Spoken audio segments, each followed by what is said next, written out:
Na manhã de 16 de maio de 2016, em Wilton, Minnesota, o dia começou tranquilamente. Luba Savanock estava em casa com sua irmã Alisa e os filhos. Na cozinha havia os sons habituais de luto, conversas suaves, passos, o tilintar de pratos. Tudo parecia normal, até que bateram na porta. Parado na soleira estava Yevgeny Savanock. Sua chegada não causou alarme no início, mas criou um momento de tensão. Ele explicou que tinha vindo ver os filhos. Por alguns minutos as coisas pareceram rotineiras, frases curtas foram trocadas, um silêncio pairava no ar. A porta se fechou atrás dele. Depois de um curto período, a Lisa saiu e chamou o serviço de emergência. Sua voz tremia de preocupação, mas ela não conseguiu dar muitos detalhes. Quando os primeiros socorros chegaram à casa, encontraram a porta da frente trancada por dentro. Depois de forçar a entrada, eles descobriram uma mulher em perigo. Ela foi levada às pressas para o hospital. Apesar dos esforços urgentes da equipe médica, ninguém pôde ser salvo. Naquele dia, o silêncio que caiu sobre o lar do Savanock nunca mais foi quebrado. Nos dias que se seguiram, investigadores começaram a juntar tudo o que podiam sobre o histórico da família e o caminho que os trouxe a Minnesota. Yevgeny Savanock nasceu em 1986 na Rússia em uma família grande com 9 filhos. Seu pai foi criado em estritas tradições religiosas transmitidas por seu avô, um homem que durante os tempos soviéticos serviu secretamente como padre. Por suas atividades religiosas, o avô foi preso e passou vários anos detido. Após sua libertação, a família decidiu deixar o país. Eles imigraram para os Estados Unidos em busca de liberdade de fé e de uma vida mais pacífica. Fixando-se na pequena cidade de Wilton, Minnesota, a família Savanock começou uma vida nova. Os filhos mais velhos se matricularam em escolas locais e os mais novos se adaptaram rapidamente à língua e cultura americanas. Como adolescente, Yevgeny se destacou como um aluno e atleta disciplinado. Ele se envolveu em luta livre, competiu em torneios e frequentemente vencia. Após o ensino médio, ele se tornou assistente técnico e instrutor de esportes. Ele era considerado um modelo a seguir, chegando na hora, seguindo as regras, participando ativamente da igreja que a família frequentava todos os domingos. Luba nasceu na Estônia em 1993. Quando criança, sua família também imigrou para os Estados Unidos. Eles se estabeleceram no mesmo estado, a apenas algumas milhas de Wilton. Ela cresceu em um ambiente semelhante e religioso, trabalhador, com ênfase nos valores familiares. Luba era uma aluna dedicada, calma e avessa a conflitos. Depois da escola, ela trabalhou em uma empresa local, ajudava seus pais e frequentava a mesma igreja que o Savanock. Foi lá que eles se conheceram, ambos faziam parte da mesma comunidade de fé, participavam de eventos de caridade e reuniões. O conhecido deles se transformou em um relacionamento próximo, e logo eles decidiram formar uma família. O casamento recebeu a bênção da igreja, e parentes de ambos os lados estavam presentes na cerimônia. Para todos ao seu redor, a união de Evgeny e Luba parecia calorosa e estável. Ele era confiável, com um caráter firme. Ela era modesta e gentil. Nos primeiros anos de vida juntos, eles eram vistos como um casal modelo, não causando preocupações a seus pais ou à sua congregação.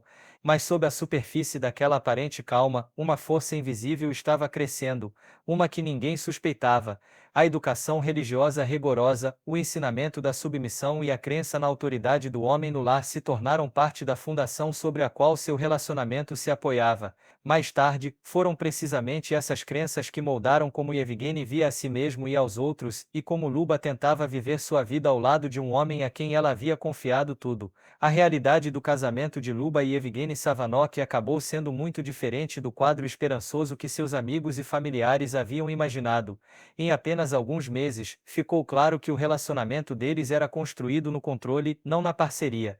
Yevgeny insistiu que Luba não deveria trabalhar, alegando ser por preocupação com o bem-estar dela. Mas na verdade, ele não a permitia sair de casa sem sua permissão. Qualquer tentativa de sua parte de tomar uma decisão independente provocava irritação. Gradualmente, seu contato com amigos diminuiu e as visitas de seus pais se tornaram raras. Luba se viu sob vigilância constante, seu telefone era checado, seu círculo social era restrito, e qualquer atraso ou chamada perdida era tratado como traição. As razões para suas explosões eram quase sempre as mesmas: ciúme e a necessidade de dominar. Com o tempo, o comportamento de Evgeny escalou para ameaças e agressão física. Luba escondeu os primeiros ferimentos, atribuindo-os a acidentes. Sua família notou hematomas, mas ela tranquilizou a todos de que estava tudo bem. Mais tarde, ela procurou a polícia várias vezes, relatando abuso e medo por sua segurança. A cada vez após a intervenção policial, Yevgeny pedia desculpas e prometia mudar sob pressão de parentes e líderes da igreja que a incentivavam a manter a família unida. Luba o perdoava, agarrando-se à esperança de que as coisas melhorariam. Em 2012, eles deram as boas-vindas ao filho Matthew e um ano depois à filha Vivian. Luba acreditava que se tornar pai poderia abrandar Yevgeny. Por um curto período após o nascimento de Matthew, ele parecia mais calmo, ajudando em casa, passando tempo com as crianças. Mas gradualmente tudo voltou a ser como antes.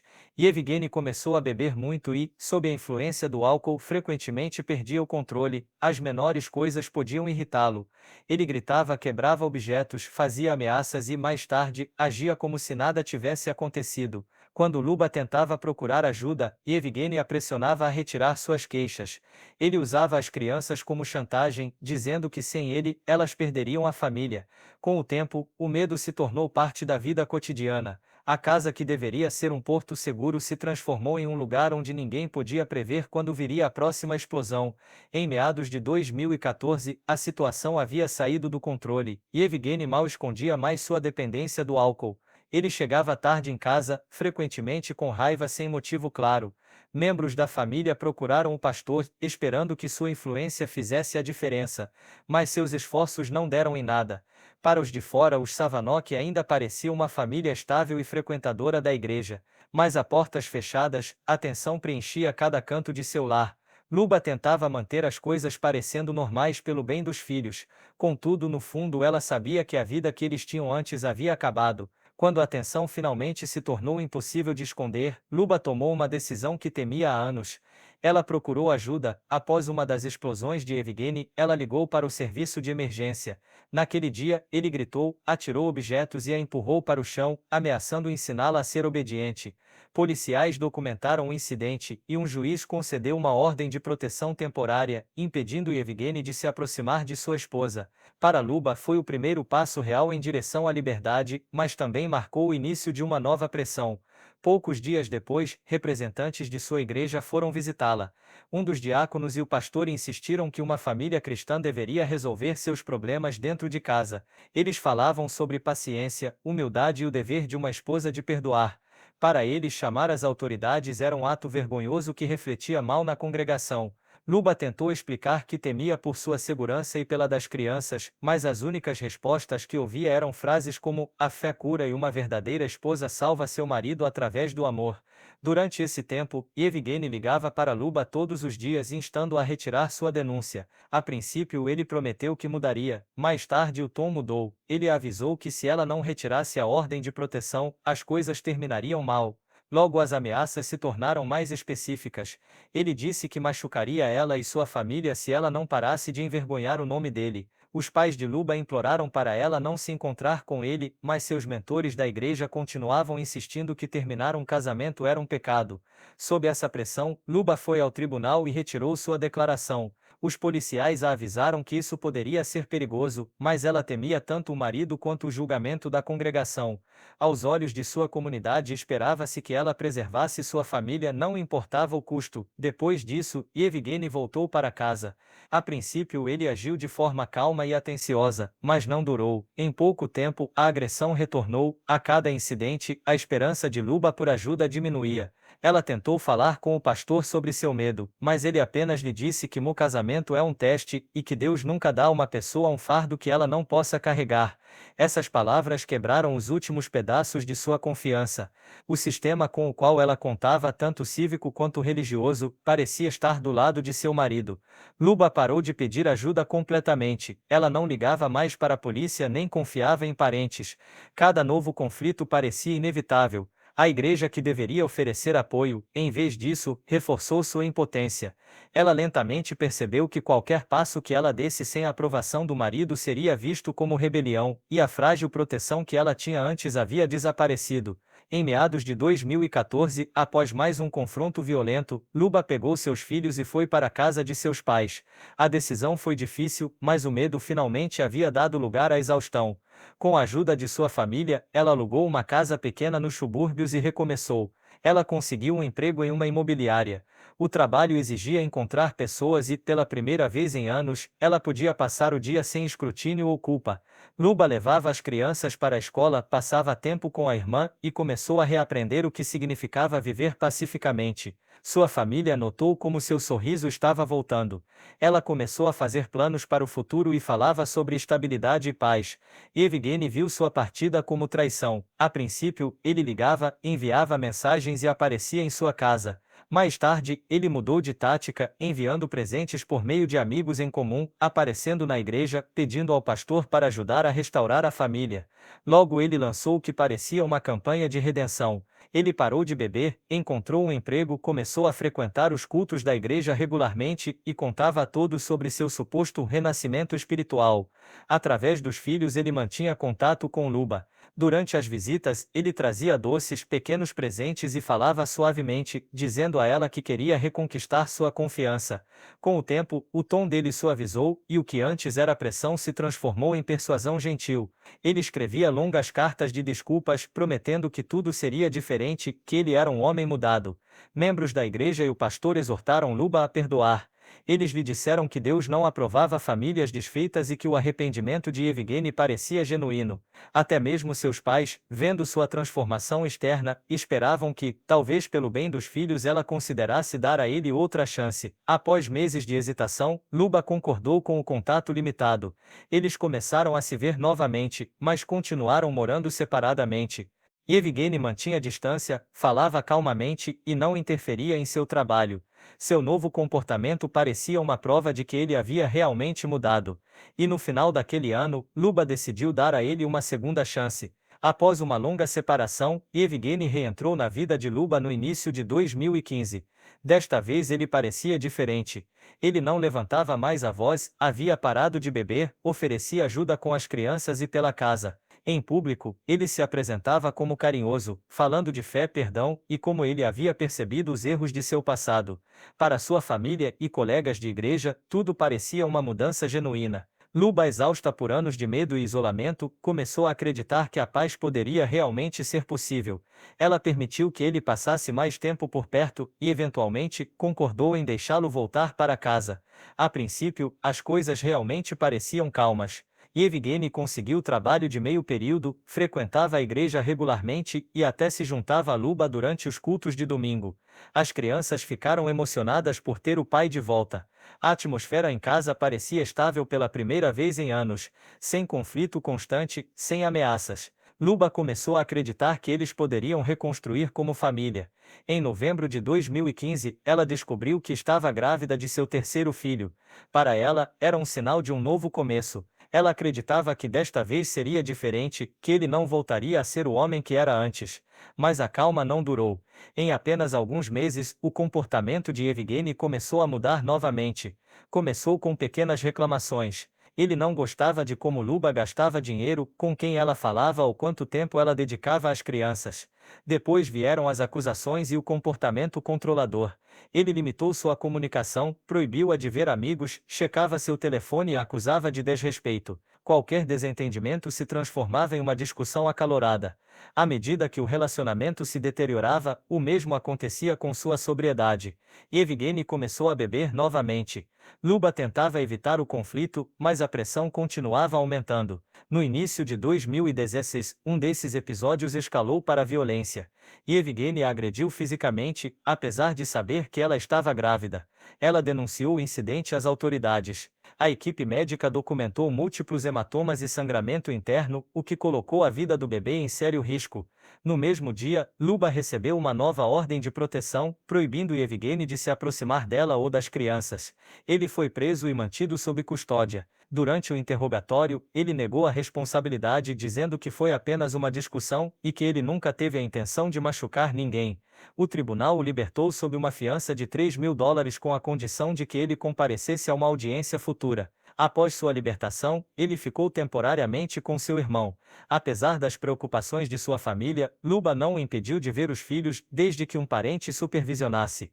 Ela acreditava que um pai deveria ter a chance de estar presente na vida deles, mesmo sob vigilância rigorosa. E Evgeny se aproveitou disso, continuando a aplicar pressão por meio de interações breves e mascarando-a com uma demonstração de conformidade.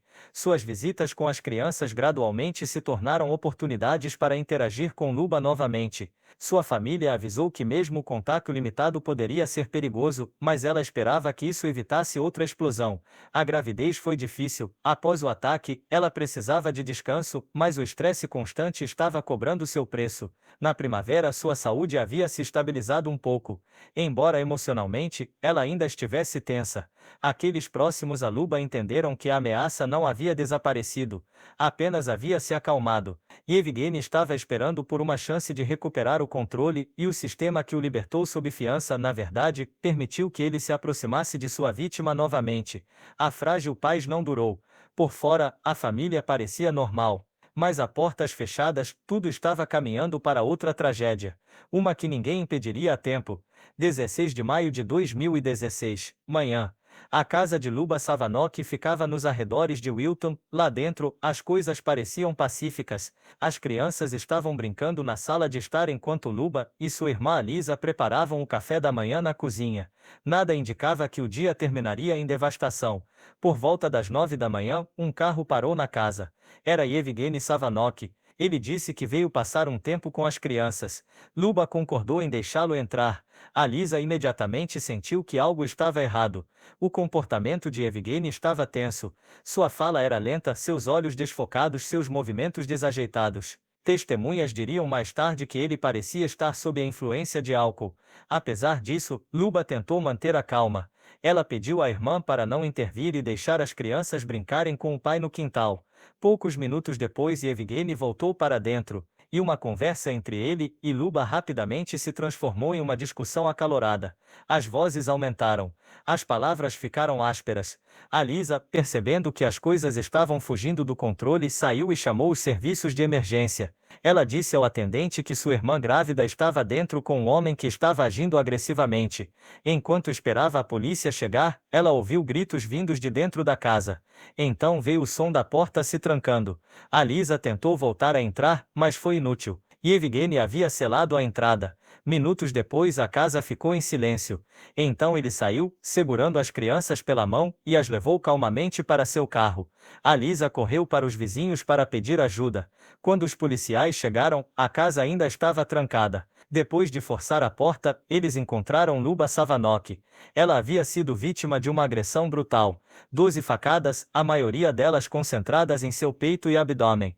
Ela estava no último mês de gravidez. Uma ambulância a levou às pressas para um hospital em Bemide, onde os médicos tentaram uma cesariana de emergência em um esforço desesperado para salvar o bebê. O recém-nascido viveu por apenas alguns minutos. Aquele dia marcou o trágico fim de uma história que se desenrolou silenciosamente por anos. O que parecia reconciliação acabou sendo apenas uma pausa antes de uma tragédia inimaginável, que tirou a vida de uma mãe e de seu filho ainda não nascido. Pouco depois do ataque, Evgeny Savanok foi preso perto da cena. Ele foi levado para o departamento de polícia de Wilton e depois transferido para a prisão do condado de Beltrami. Em poucas horas após sua prisão, ele confessou. Investigadores notaram que ele estava calmo. Não tentou negar suas ações e descreveu em detalhes tudo o que havia feito.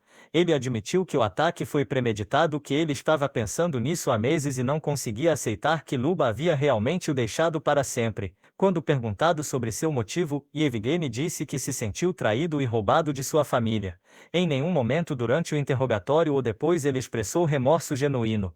As únicas palavras de arrependimento que ele ofereceu foram para as crianças. Avaliações psicológicas concluíram que Evgeny estava totalmente competente no momento do crime. Ele entendia suas ações e era capaz de controlá-las. Ele foi acusado de 2 contagens: assassinato em primeiro grau e homicídio ilegal de um nascituro. As evidências incluíram sua confissão, o testemunho de Alisa como testemunha ocular, avaliações de peritos e resultados de autópsia confirmando que Luba morreu de 12 facadas no peito e abdômen. O julgamento começou no outono de 2016. O promotor do estado de Minnesota buscou prisão perpétua sem a possibilidade de liberdade condicional. Os advogados de defesa de Evgeny alegaram estresse emocional e tentaram reduzir as acusações. O julgamento se arrastou por meses, atrasado por moções da defesa pedindo avaliações psicológicas adicionais e avaliações de saúde mental do réu. No início de 2017, ambos os lados entraram em negociações de declaração de culpa. Em fevereiro, os promotores ofereceram um acordo se Evgeny Savanok se declarasse culpado de ambas as acusações: assassinato em primeiro grau e homicídio ilegal de um nascituro. A sentença de prisão perpétua sem liberdade condicional seria substituída por um período fixo de 65 anos em uma prisão estadual, e Evgeny aceitou. Em 2 de fevereiro de 2017, o Tribunal Distrital do Condado de Beltrami considerou Evgeny Savanok oficialmente culpado de ambas as acusações. Ele foi sentenciado a 65 anos em uma instalação correcional de segurança máxima de Minnesota. Sob a lei estadual, com bom comportamento e participação em programas de trabalho, essa sentença poderia ser reduzida em quase a metade. Durante a audiência, Savanok declarou que aceitava a responsabilidade por suas ações, mas não pedia perdão. O juiz enfatizou que o crime foi premeditado, calculado e realizado com plena consciência das consequências. Ainda assim, o tribunal reconheceu sua confissão e sua cooperação com os investigadores, mantendo o prazo acordado no acordo de declaração de culpa. A família de Luba reagiu com indignação. Seu irmão Alexander chamou o veredicto de misericórdia para um assassino e uma desgraça para o sistema. A família acreditava que um homem que tirou a vida de uma mulher grávida e de seu filho ainda não nascido não merecia a possibilidade de uma sentença reduzida. Em sua opinião, o acordo de declaração de culpa foi um compromisso legal, não verdadeira justiça. Os promotores explicaram mais tarde que o acordo evitou um julgamento longo e emocionalmente desgastante, protegeu a saúde mental das principais testemunhas e garantiu uma condenação certa sem o risco de atrasos de apelação. Após a sentença, Savanok foi transferido para a prisão de segurança máxima de Oak Park Heights. Seus advogados entraram com um recurso solicitando uma revisão de suas condições de confinamento e uma possível reconsideração da redução da sentença, mas o tribunal negou, deixando o julgamento intacto. Para a família de Luba, o capítulo legal havia se encerrado, mas emocionalmente nunca o faria. Eles perderam uma filha, uma irmã e um neto. Nenhuma quantidade de anos atrás das grades poderia lhes trazer paz. 65 anos, mesmo que cumpridos até o fim, nunca restaurariam a vida que foi tirada pela violência e pela fé mal colocada na ideia de que um agressor poderia realmente mudar. Após a tragédia, Alisa Savanok, a única testemunha ocular, tornou-se a principal testemunha no caso e a âncora emocional para a família. Seu depoimento foi central para o sucesso da promotoria, mas o trauma que ela suportou deixou cicatrizes profundas. Ela passou por tratamento de longo prazo para estresse pós-traumático, mas acabou assumindo o papel de guardiã dos filhos de sua falecida irmã. A princípio, os pais de Luba receberam a guarda legal, mas a idade e a saúde deles dificultavam o cuidado em tempo integral. Alisa peticionou ao tribunal para se tornar a guardiã oficial das crianças. O tribunal concedeu seu pedido com o consentimento dos pais, permitindo que a família permanecesse unida. Eles viviam sob o mesmo teto, cercando as crianças com amor e estabilidade, determinados a que o passado não ditasse seu futuro. Mais tarde naquele mesmo ano, uma vigília foi realizada em Wilton. Amigos, familiares, vizinhos e membros da igreja local se reuniram do lado de fora da casa onde a tragédia havia ocorrido. Velas foram acesas, orações foram proferidas e as pessoas compartilharam memórias de Luba e de seu filho ainda não nascido. O evento se tornou mais do que uma despedida. Foi um lembrete público do que o silêncio diante da violência pode levar. Após a conclusão da investigação, a polícia do condado emitiu uma declaração pública. Nela, eles alertavam que retirar ordens de proteção e confiar nas promessas de alguém com um histórico de agressão frequentemente leva a resultados devastadores. A mídia deu ampla cobertura ao caso, chamando-o de um exemplo claro de um problema sistêmico, onde o medo, a pressão social e a esperança mal colocada na mudança de alguém podem preparar o palco para a violência repetida. A história da família Savanok se tornou um grito de guerra. Grupos de defesa usaram-na para chamar a atenção para os perigos do abuso doméstico. O nome de Luba apareceu em campanhas exigindo proteções mais fortes para as vítimas e reformas na forma como esses casos são tratados. Para Alisa e o resto da família, honrar a memória de Luba se tornou uma missão para falar sobre as coisas que muitas vezes foram mantidas em segredo. A tragédia pode ter terminado, mas seu impacto permanece. Força-nos a refletir sobre o papel da sociedade no enfrentamento da violência. Porque o medo e as crenças rígidas mantêm as vítimas em silêncio e as pessoas ao seu redor inativas. Nesta história, o que parecia fé, paciência e tradição se transformou em uma armadilha, onde a resistência se tornou indistinguível da rendição. lição. Luba será lembrada como alguém que simplesmente queria uma vida normal. Ela se importava profundamente com seus filhos, trabalhava duro, tentava manter sua família unida e acreditava que a gentileza poderia mudar uma pessoa. Sua gentileza não a salvou, mas deixou para trás uma lição dolorosa sobre o custo do silêncio e da inação. Agora, duas crianças crescem sem os cuidados da mãe, um lembrete de partir o coração de que a indiferença pode ser tão destrutiva quanto o dano físico. A única saída do ciclo do medo é falar, buscar apoio e agir antes que seja tarde demais para ser ouvido.